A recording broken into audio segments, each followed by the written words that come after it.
மகாபிரிவா பிரம்மஸ்ரீ வேதபுரி சாஸ்திரிகிட்ட தினமும் 3 முறை சொல்லுமாறு ஒரு ஸ்லோகம் சொன்னார். அந்த ஸ்லோகத்தை சொன்னால் என்ன பலன் கிடைக்கும் அப்படின்னா, எப்பேற்பட்ட ரோகமாக இருந்தாலும் எப்பேற்பட்ட நோய் நொடியாக இருந்தாலும் அதுலேருந்து விடுபடலாம் அப்படின்னு அவர் சொன்னதை ஸ்லோகத்தை இப்போ நீங்கள் ஸ்க்ரீனில் பார்ப்பீங்க.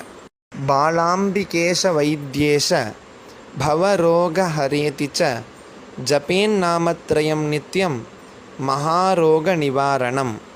திருப்பிய சொல்கிறேன்.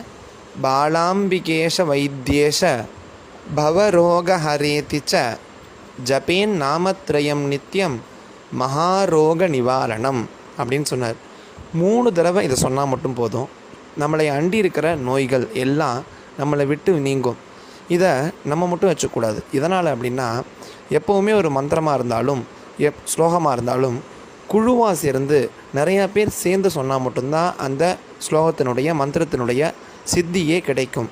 அப்படி உங்களுக்கு தெரிஞ்சவங்களுக்கு இதை பகிர்ந்தீங்க அப்படின்னா, நிறையா பேர் இதை பாராயணம் பண்ண ஆரம்பிச்சிட்டாங்க அப்படின்னாலே நம்ம நோய் நொடியிலேருந்து காத்து நம்மளை மகாபிரிவா காப்பார், சர்வேஸ்வரன் காப்பாற்றுவான், அம்பாள் காப்பாற்றுவா. கண்டிப்பாக மகாபிரிவா வாக்கு பொய்க்கவே பொய்க்காது.